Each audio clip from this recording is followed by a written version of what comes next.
예, 안녕하세요. 담임 선생님입니다. 자, 예고해드린 바대로 이번 시간엔 백유경 1권에 있는 첫 번째 비유, 어리석은 사람이 소금을 먹은 비유를 말씀드릴 건데, 그러기 전에 이 백유경 원문본에 보면은 존자, 승가사나 찬집 해놓고 밑에 줄에 소재, 천축, 삼장, 군합이지, 한역 이렇게 돼 있거든요. 그래서 여러분들한테 소재 부분만 말씀드리고 첫 번째 비유 들어갈게요. 소재가 뭐냐면 소씨들이 세운 제나라라는 뜻인데, 이게 뭐냐면은 그 중국 역사상 제나라가 좀 많았어요. 몇 개가 돼요. 그 중에서도 남북조 시대 남조의 두 번째 왕조인 그런 제나라인데, 북조에도 북제라서 제나라가 하나 있었고요. 똑같은 소씨가 세운 나라인데 나중에 갈라져 나온 거고, 춘추시대, 전국 춘추시대도 제나라가 있었기 때문에 그런 제나라들하고 구별을 하기 위해서 남제또는 국성에서 국왕의 성을 따서 소제라 부르기도 한다, 이렇게 돼 있으니까 뭐 어려운 건 아니고, 소씨들이 세운 남제를 말하는 그 남제에서 천축 삼장에서 천축, 인도에서 건너온 경율릉 3장에 능통한 스님이었던 군합이지가 번역했다, 이렇게 보시면 되고요. 자, 이제 첫 번째 비유인 어리석은 사람이 소금을 먹은 비유로 들어가겠습니다. 옛날 어떤 어리석은 사람이, 처음부터 어리석은 사람이라고 딱 밝히고 들어가네요. 남의 집에 가서 주인이 주는 음식을 먹고 싱거워 맛이 없다고 불평을 하였다. 아, 음식 되게 싱겁네, 이러고서. 그러니까 주인이 그 말을 듣고 소금을 그 음식에 조금 넣어줬어요. 그는 소금을 넣은 음식을 되게 맛있게 먹고는, 야, 이 음식이 맛있는 건 소금 때문이다. 아주 조금 넣었는데도 겁나 아주 맛있어지는구만 하면서 이 소금을 막 왕창 많이 때려 넣으면 얼마나 더 맛있을까. 그래서 이 어리석은 사람은 쓸데없이 음식을 안 먹고 소금만 맨날 막 숟가락 갖다 퍼먹은 거예요. 그러다 보니 여러분 다 아시겠지만 소금을 그렇게 막 퍼먹으면 나중에 물만 튀게 되고 혀가 마비가 돼서 입맛을 잃어 오히려 음식을 먹지 못하고 병이 되었다, 이런 비유가 있어요. 자, 이제 제가 지난 시간에 말씀드렸지만 두 파트로, 이 백유경은 두 파트로 나누셔서 옛날에 이런 일이 있었다, 어리석은 사람이 이런 식으로 일을 했다 해놓고 그걸 가지고 논평하는 식으로 하면서 어떤 불교 교리가 됐든 진리가 됐든 그런 걸 얘기하는 부분이 있다고 했죠. 이 두 번째 부분 들어갑니다. 자, 이것을 비유하면 마치 저 외도들이 음식을 절제하여 도를 징득할 수 있다는 말을 듣고서는 7일 혹은 보름 동안 음식을 끊었으나 배만 고플 뿐 도에는 아무 이익이 없는 것과 같다, 이렇게 얘기를 하셨어요.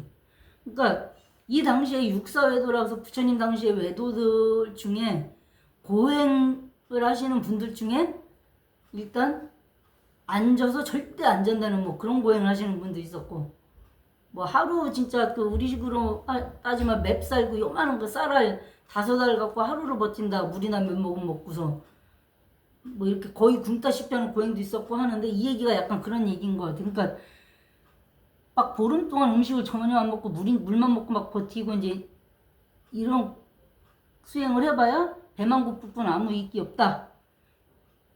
저 어리석은 사람이 소금이 맛있다고 쓸데없이 소금만 먹어서 입맛을 잃는 것과 같다 했는데, 사실 부처님도 처음에는 이런 고행을 하셨어요. 6년 동안 뭐 고행을 하셨다는 썰이 있고 12년 고행설도 있고 썰이 2개가 있는데, 둘 중에 어떤 거든 간에 그래서 보면은 그 인도에서 특히 많이 만들어졌는데, 부처님 고행하시던 시절에 그 고행상을 조각상으로 만들어 놓은 거 보면 진짜 이 백가죽이 이 등허리에 붙어가지고 이 갈비뼈 다 보이고 막 거의 무슨 진짜 죽은 사람 시체 이렇게 죽어서 쌀다 썩은 그런 모습처럼 뼈다구밖에 안 남은 그런 모습으로 조각해 놓으신 게 있거든요. 그 정도로까지 이 고행을 부처님도 해보셨는데 아이드라라고 최종 결론을 내리신 건데, 그래서 아까 얘기했지만 뭐 7일 혹은 보름 동안 음식을 끊었으나 배만 고플 뿐 도에는 아무 이익도 없었던 것과 같다.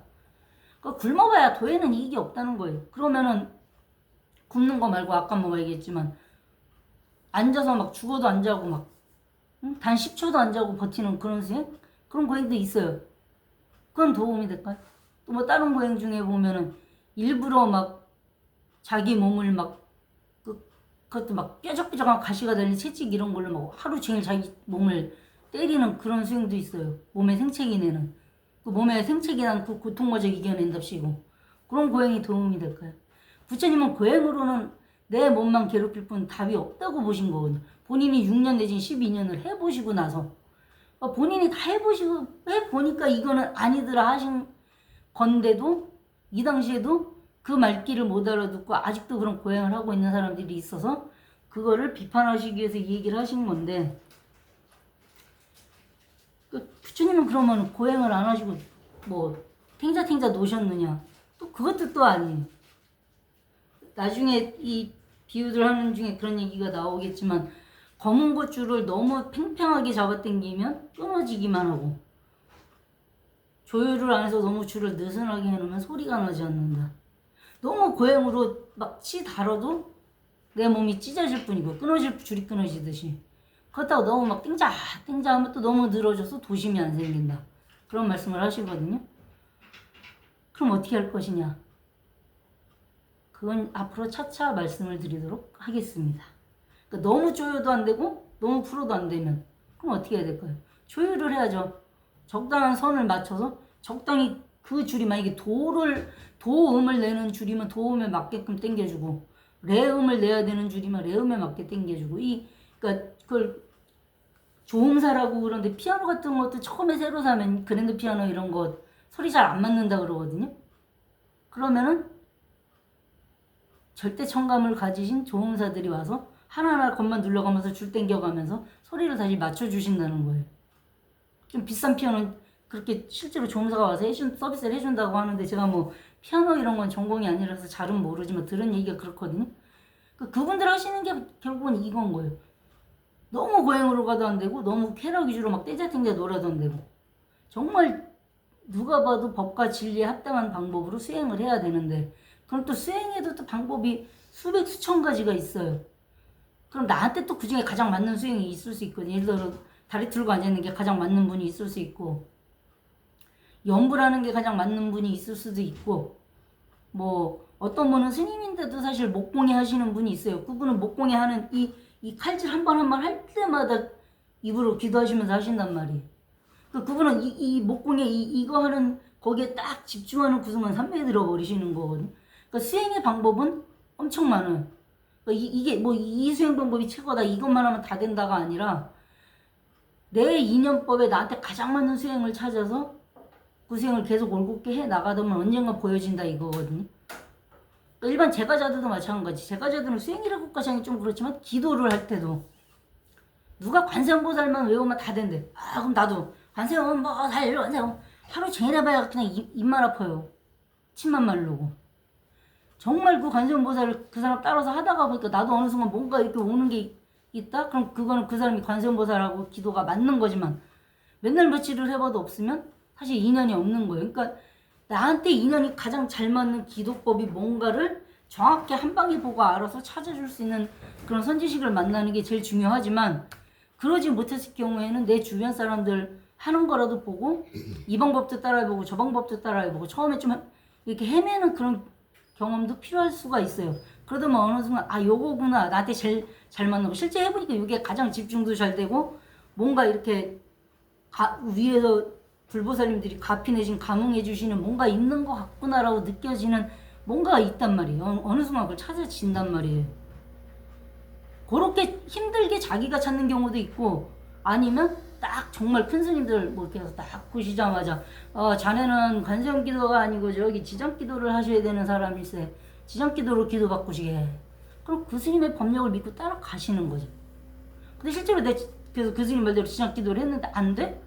그럼 또 다른 스님한테 또 가르침을 받을 수도 있고, 아니면 자기가 아예 기도 방법 스스로 찾아서 바꿔볼 수도 있고. 그러니까 북한산을 올라가는데 등산로가 알려진 등산로 말고 비공인의 등산로까지 다 따지면 34가지가 있다 그러거든요. 뭐 공인만 해도 19가지고요. 그러면은 그 34가지 중에 어느 길을 가든 결론은 북한산 정상이에요. 길은 다 달라요. 이게 바로 불교 수행, 모든 종교 수행이 사실 다 마찬가지예요. 그렇기 때문에 여러분들이 기도를 뭐 꼭 불교 신자가 아니더라도 기도를 하시든 뭐 어떤 종교적인 수행 대신 기도 이런 걸 하실 때 어느 한 가지만 고집하지는 마세요. 반드시 길은 많습니다. 그래서 부처님이 뭐라고 하셨냐? 84,000 중생이라 84,000의 병고가 있고 그렇기 때문에 84,000의 처방약이 있다라고까지 하셨어요. 자, 다시 한번 강조할게요. 84,000의 중생이라 84,000의 병고고 그러하기 때문에 84,000의 처방약이 있다. 이건 84,000의 숫자에 속지 마세요. 모든 중생이 엄청 많기 때문에 그 모든 중생 각각의 고통이 있고 그 각각이 또 딱딱 들어맞는 약이 있다. 해결 방법이 있다. 기도 방법이 있다. 자, 오늘은 여기까지 말씀을 드리고 다음 시간에 이제 백유경의 두 번째 비유로 어리석은 사람이 소젖을 모은 이유. 소젖하면 뭐 우유죠. 근데 지금은 뭐 우유가 엄청 흔하긴 합니다만은 이 당시의 인도나 우리 조선시대만 해도 영조 때 같은 경우는 제가 잠깐 스포를 하자면 영조 때만 해도 그런 말이 나와요. 이제 그 어이들이 영조 전화하고 아드님이신 그 당시에 사도세자 아직은 살아있을 때니까 세자 전화하고 세손까지 이 세 분께서는 매일 우유를 한 사발씩 드십시오 했는데 영조가 그거에 대해서 바로 몇 시간도 안 돼서 답장이 딱 내려가요. 어이한테. 야, 나하고 세자는 먹는데 세상 저 어린 놈의 식기까지 먹이려면은 우유가 얼마가 들어가니? 소들 괴롭히는 거라 안 돼. 나하고 세자한테만 올려.